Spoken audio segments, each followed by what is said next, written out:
Nos parecía importante hoy, más que nunca, hoy que hay problemas, que sigue existiendo problemas de organización territorial en España, donde hay problemas territoriales serios y que nos preocupan, nos pareció importante recordar, conmemorar con dos personas que cumplieron un papel esencial en la consecución de la autonomía de Andalucía, de aquel 28 de febrero de 1980, que es historia, historia real, historia cierta de Andalucía, tan historia como cualquier otra historia de cualquier otro territorio de España, quisimos hacerlo con los dos protagonistas de esta nuestra autonomía, que ha permitido que Andalucía, a pesar de los problemas socioeconómicos que sigue teniendo, a pesar de las dificultades que sigue teniendo, sea otra tierra, sea una comunidad, sea un lugar, un territorio que habla de tú a cualquier otra comunidad.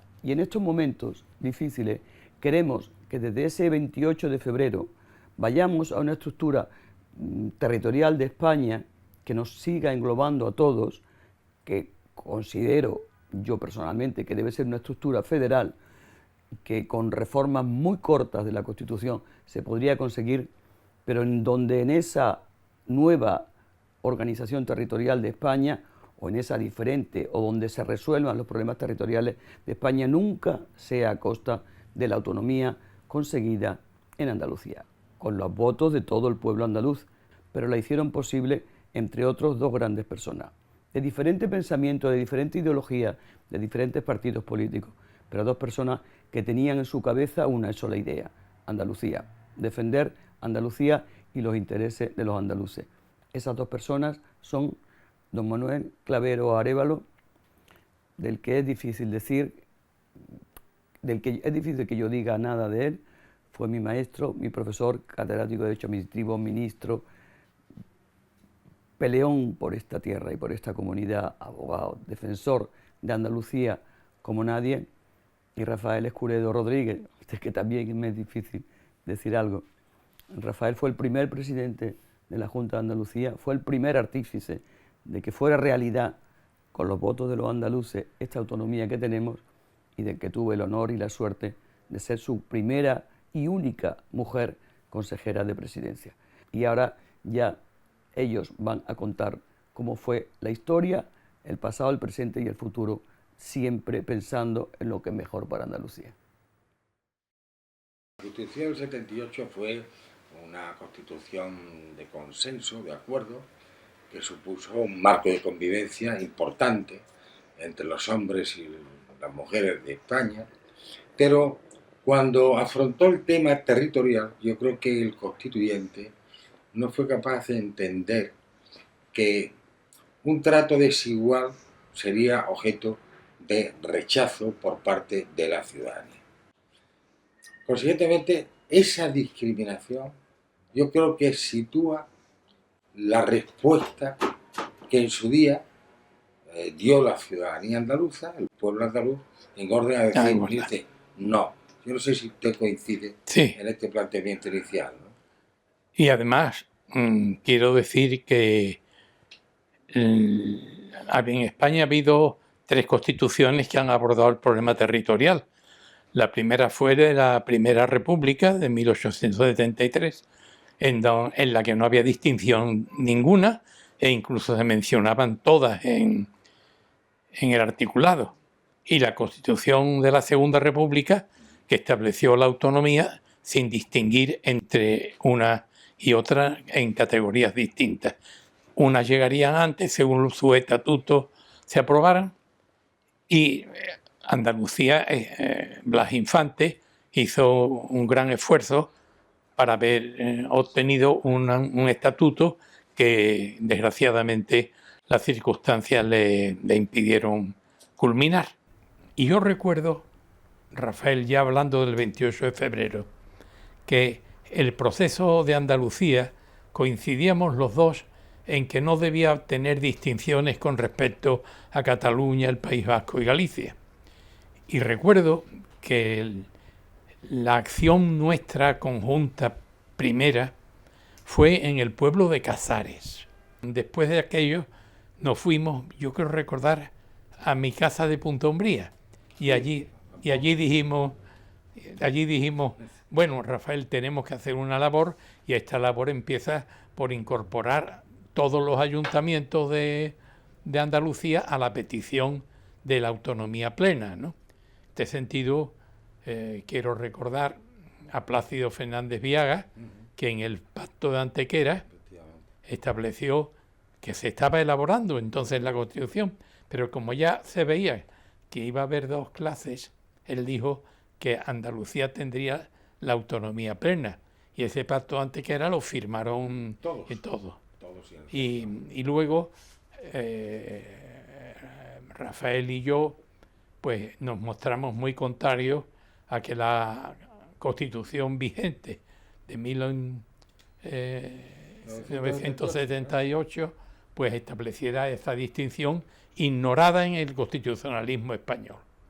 Y la Constitución efectivamente ya en su artículo primero o segundo hablaba de nacionalidades y regiones, pero en las disposiciones transitorias se le dio ya una gran primacía por haber tenido estatuto. Expresamente no se mencionaban a los que hubieran tenido estatuto y a los que hubieran hecho un plebiscito, un referéndum, que era Galicia. Pero hay una cosa, don Manuel, que conviene también subrayar. Hay una frase que hizo historia, fue lo del café para todos, ¿no? Bien, era algo que todos nosotros defendíamos en aquel momento. Yo le confesaré que en mi formación política, a mí este asunto me venía como anillo al dedo, en la medida en que yo siempre he creído que la respuesta federal del Estado a nivel territorial era la fórmula más adecuada. Lo que ocurre, sin embargo, es que, bueno, estábamos en el marco de un Estado autonómico y el café para todos es, de algún modo, un principio federalizante o un principio federal. Pero dicho esto, al día de hoy cabría actualizar el significado político de ese 28 de febrero. O el 28 de febrero es una fecha solemne en la historia, pero que tiene hoy poco significado, ¿no?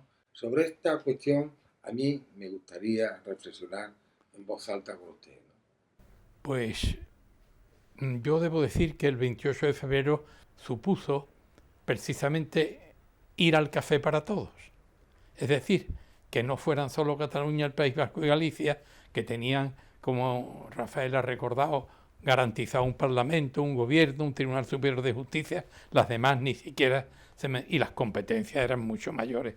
Sin embargo, el 28 de febrero supuso romper esa, y Andalucía ganó una autonomía que, dicho sea de paso, solamente Andalucía por el 151 ha obtenido.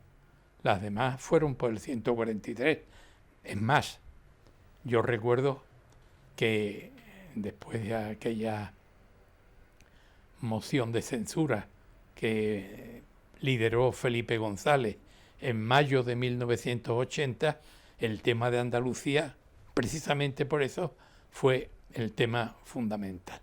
Sin duda, tiene, en mi opinión también lo tiene, fue una manera de autodeterminarse el pueblo andaluz como tal y afirmar su personalidad a través del voto y a través de una inmensa mayoría de ciudadanos que tuvieron que superar unos inconvenientes muy importantes, ¿no?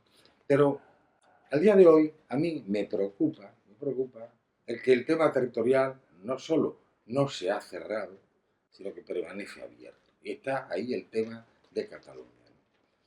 Porque yo sinceramente creo que hay que hablar con Cataluña desde quien tenga la responsabilidad del gobierno y del Estado, que hay que hablar y hay que llegar a un entendimiento.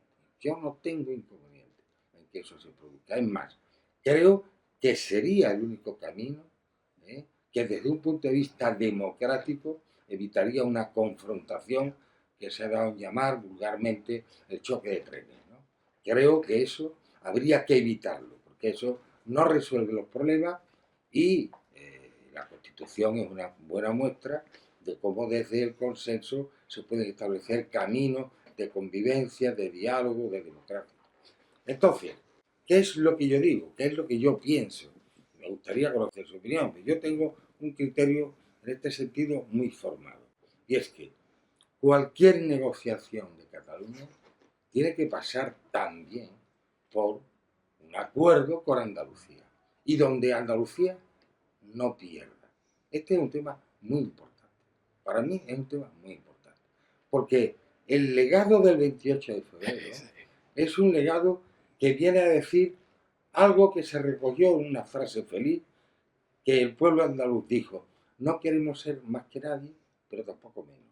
Acuerdos con Cataluña hoy, mañana con Euskadi, con Andalucía también, porque si no, hemos hecho un pan con unas tortas. Nos quedamos con esa bandera del 28 de febrero, de un pueblo que sale a la calle, construye país, Andalucía, y luego, transcurrido un tiempo, hay que negociar, hay que resolver el problema de Cataluña. Claro que hay que negociar y que hay que resolver el problema de Cataluña, pero no a costa de Andalucía.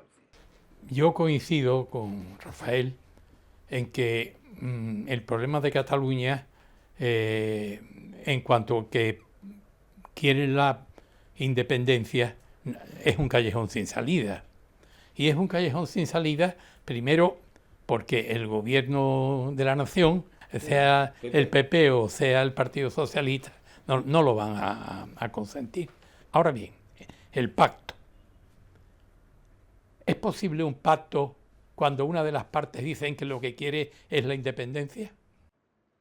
Yo creo... Pero yo a eso contestaría que, a ver, las palabras tienen su importancia, las tienen, pero más importante es lo que hay detrás de las palabras, ¿no?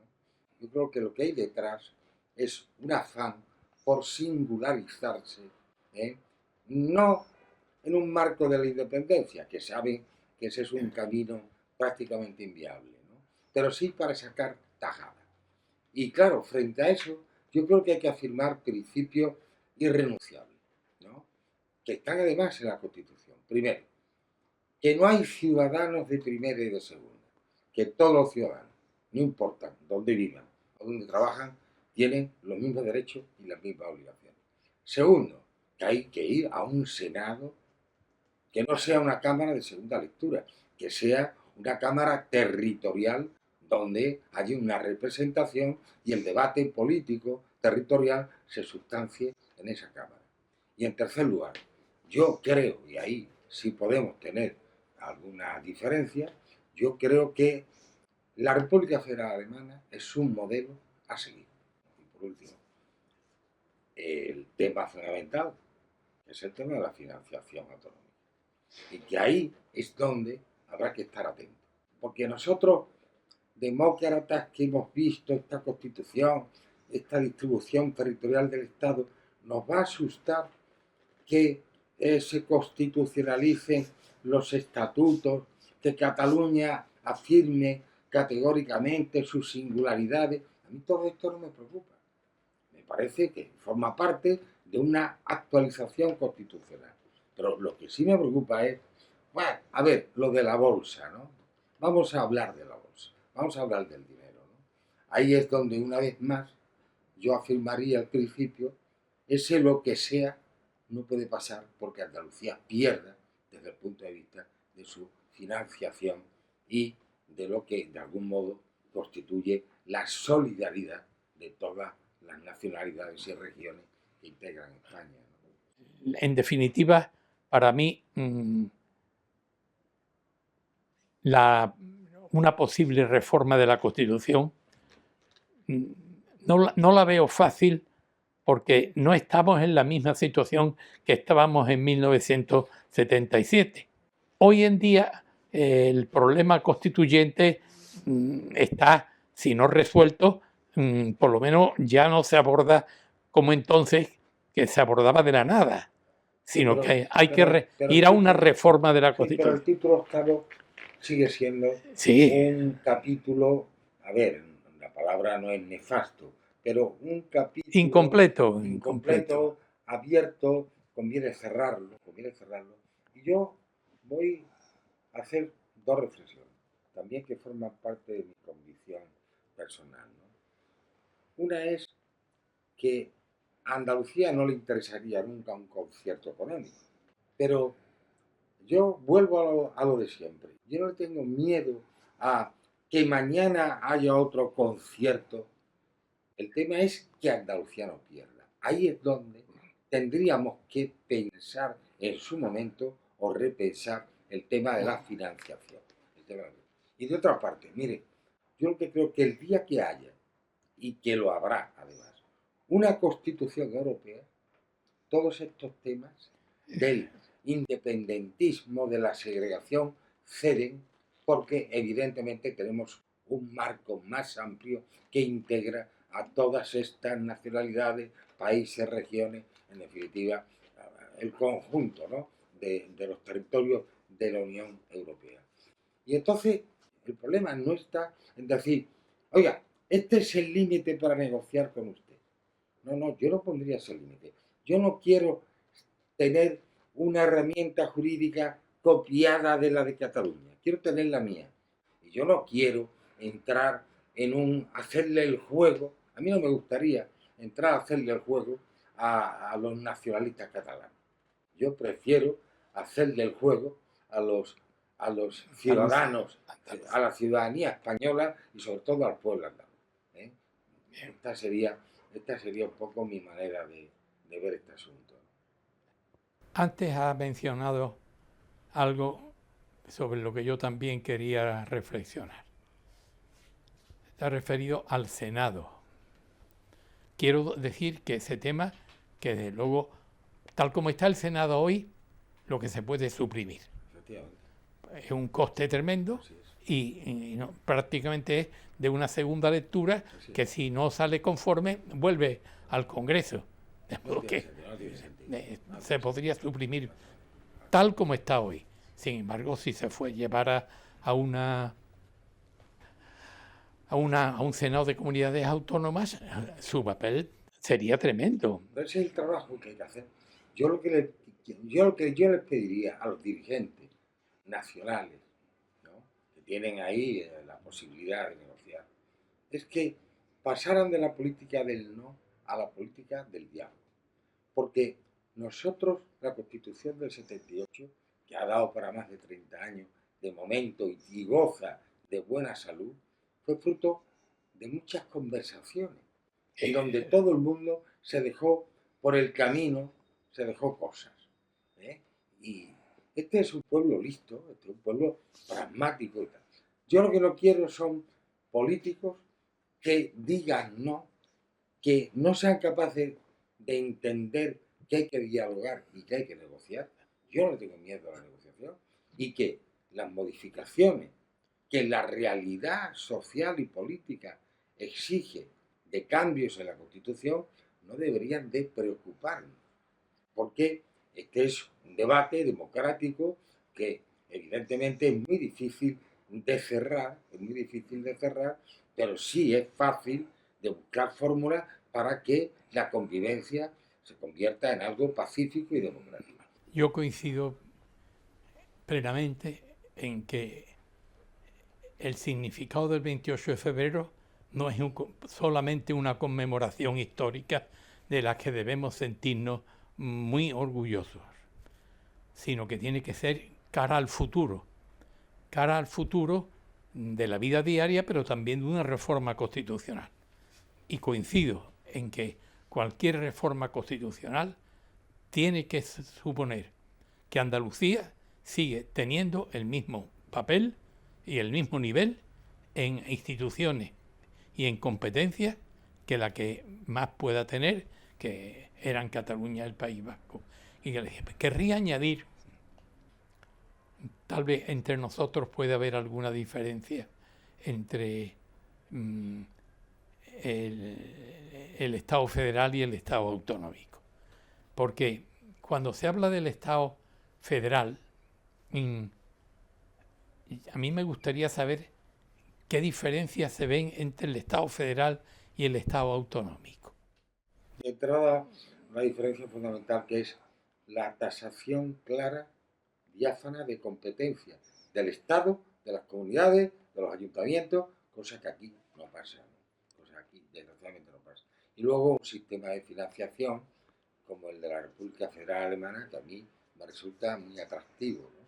Porque funciona el principio de solidaridad de una manera que no es radical, ¿no? Que es una manera pactada y consiguientemente yo creo que en toda esta confusión y en estos tirones territoriales, yo creo que Andalucía puede poner el punto de equilibrio, el punto de sensatez, para decir, una vez más, si hay que negociar, se negocia, con transparencia, no por debajo de la mesa, y donde Andalucía tiene que decir lo que tenga que decir, y desde luego lo que no está dispuesta es a perder nada De lo que nada ganó. de lo que tiene o de lo que pueda tener. Y yo no le tengo miedo a las negociaciones. Don Manuel, yo creo sinceramente que las constituciones se acreditan cuando se actualizan, cuando se van adaptando a los cambios de la sociedad. Todos pensábamos que íbamos a tener un heredero de la Casa Real, ¿no? Pues habrá que introducir ese elemento también en la Constitución, porque la sociedad es cambiante. Yo me manifiesto, para terminar mi intervención, en términos muy optimistas sobre el futuro de España y sobre el papel que puede y debe jugar Andalucía una vez más. Bueno, yo no coincido también en mi optimismo respecto a esos dos temas, pero quiero decir que veo que a Andalucía hoy se le respeta. Y pongo un ejemplo o dos ejemplos muy recientes. La nueva presidenta lo ha recibido el rey 2 veces. Más las que faltan. Exactamente, pero que lleva unos meses y ya la ha recibido más. Yo creo que el papel y la preponderancia que hoy tiene Susana se debe a ser presidenta de Andalucía. Y yo creo que ella sabe poner en juego esa situación de Andalucía. Y a los demás lo reconocen. Por esa confianza estamos. Me ha alegrado y me ha encantado hablar con usted, mi viejo maestro y al mismo tiempo amigo.